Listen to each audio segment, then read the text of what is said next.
I'm sorry, if I see a black pilot, I'm going to be like, boy, I hope he's qualified. Joy Reid and Michelle Obama and Sheila Jackson Lee and Ketanji Brown Jackson were affirmative action picks, we would have been called the racist. But now they're coming out and they're saying it for us. They're coming out and they're saying, I'm only here because of affirmative action. Yeah, we know. You do not have the brain processing power to otherwise be taken really seriously. You were trying to get the officer who murdered George Floyd pardoned, and I just want to know what your reasoning was about that. Well, George Floyd didn't die because of the police officer. He died largely because of a drug overdose. I think it's worth to have a cost of, unfortunately, some gun deaths every single year so that we can have the Second Amendment to protect our other God-given rights. Awkward. Oh, my goodness. So first, let me just tackle a malicious edit that's been spread online and has gone viral. It's been spread by people like Dan Bilzerian and other high figures. And it's a clip, an edited clip from the video I did about the Ukrainian girl that was on the train. And they did, ironic enough, exactly what I said they would do, which is cry and be victims. Because in the clip, I go on to say that 99% of, black people are uncaring about what happened. And that's where they edit the clip, right? What they don't follow up with is the reason why. And the point of the video was to expose the hypocrisy as to why many people may be desensitized to what's going on due to the hypocrisy and the precedent that has been set before. Now, as we go on to see that they want to say that, oh, this is how black people feel and they hate us. Once again, I didn't say anything about hating white people in the clip. I didn't say anything about applauding what happened to the girl. I said it was a tragedy, RIP, and thoughts and prayers to the family. But this is what they do. If they don't have, something to make them feel like victims, they will create it. They will create it out of thin air, whether they have to do it through malicious editing, whether they have to lie about it, or whether they actually go and do false flags and try to act like, oh my God, see, this is why they hate us. Oh, this is who they are. You have to understand, this is why I dub them the lineage of evil. Damn. That being said, moving on to more current events, such as Charlie Kirk. And I just want to say this. If a good chunk, an overwhelming majority of the country is celebrating you no longer being here on planet Earth, I don't think it's a far reach to say you were not a good person. And that is correct. Charlie Kirk is not a good person. Well, Charlie Kirk was not a good person. He's out of line, but he's right. All right, and I don't mean that in any type of, jokey manner, but he was not. This man sowed division. This man sowed hatred. This man was a race baiter. This man was a racist. He was a bigot. The list goes on. So I just want people to understand. I know that there are some of you who probably cried in Django when Candy perished, right? I understand some of you cried, and I think that's what people want of me and other people. And I want you to understand that's not going to happen.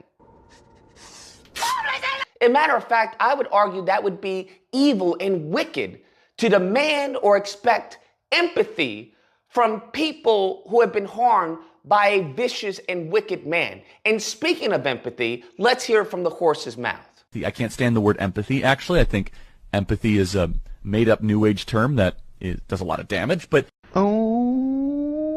Now, don't get me wrong. Will there be those Sambo soldiers who are crying about Charlie Kirk, just as there were in Candyland, right, in Django, as Stephen was? 100%.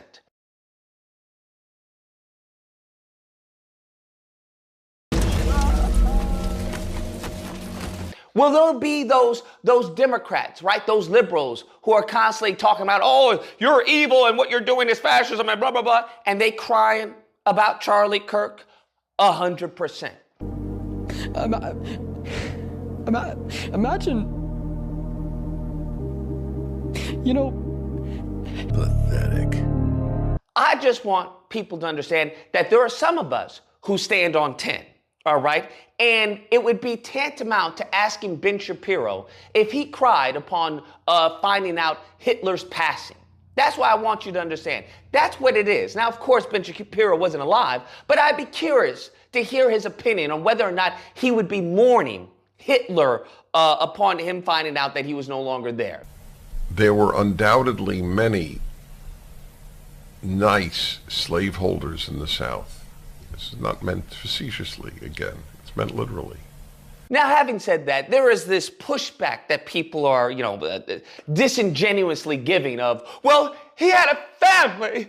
Okay, you have to say he had a family. And I hear you. Don't get me wrong, I hear you. But with all due respect, and Hitler had a family. Stalin had a family. Hell, Osama bin Laden had a family. Were there not people who celebrated them not being on the planet? Or do you expect everyone in the world to mourn these wicked individuals? I'm sorry, it's not going to happen. As a matter of fact, that would be deemed wicked to mourn the wicked. Because you have to understand, I think everyone agrees that, of course, attacking the family, that is horrendous. The family had nothing to do with it. Even though Charlie Kirk has said himself that if his own daughter were to get pregnant, that he would force her to have the child. That's what Charlie Kirk said. So if you had a daughter and she was 10 and she got and she was going to give birth and she would and she was going to give birth and she was going to live. Would you want her to go through that and carry her baby? That's awfully graphic. But it's a real life scenario that happens to many people. The answer is yes, the baby would be delivered. Even though Charlie Kirk, who clearly was the arbiter of the black community, all right, when it came to truth and what was going on, was constantly berating and talking about, single parent households in the black community. That's the issue here. And with all due respect, if he genuinely believes that that is the root cause of what's going on in the black community, well, then I would advise his wife right now to either remarry expeditiously, or to put the kids in foster home so they can find a family that has a father in the household. He's out of line, but he's right. Now, right, you probably see that as a little crass, right? A little, that's not good. But this is the type of rhetoric that this man spewed, the type of venom he spewed year after year after year after year. And you just expected everyone to take it on the chin. Damn. And now, when, as some would say, the chicken's coming home to roost, you want me to be sad? I think this same violence has come back to claim one of their own. Now, being an old farm boy myself, chickens coming home to roost never made me sad. In fact, it's only made me glad. You want me to be empathetic? Something that he himself didn't agree with? I'm sorry. Not gonna happen. It's not going to happen. Now, I would argue that this should be a wake-up call for the white community. That's what this should be. This happened in Utah, predominantly white state, in a predominantly white college. The person is still on the loose. Hopefully they catch him. But if they don't, this should be a wake-up call for you. And I'm honestly, genuinely the only person who's been warning everyone. I've been trying to tell y'all. It humors me to see many of these white ignorants mourn what happened. And it's tantamount to sheep mourning the passing of the wolf. Honestly, I'm done talking about Epstein for the time being. Some people won't ever learn. They just won't. But I want those that do learn is that, hey, you can't gaslight people into feeling bad about something that they shouldn't feel bad about. Right? Nobody is justifying what happened, but guess what? We're going to hit you with the Batman. I don't have to kill you, but I also don't have to save you.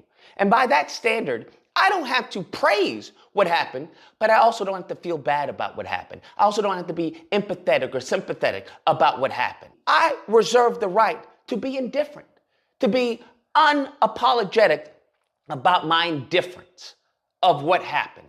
Or for those who are elated about what happened, they reserve that right, okay? Isn't that the free speech y'all constantly cry about, huh? And I find it interesting that given all the memes of George Floyd, Breonna Taylor, and all the other black victims, that was deemed as, well, that's a joke, Lucas. That's just dark humor. Now we're starting to see some memes of Charlie Kirk pop up, and people are saying, oh, that's poor taste. That's disgusting. insane. And I, once again, have to laugh at the hypocrisy. So I just wanted to put this video out here. I think it's horrible what happened, but at the same time, I will not mourn or be sad at what happened.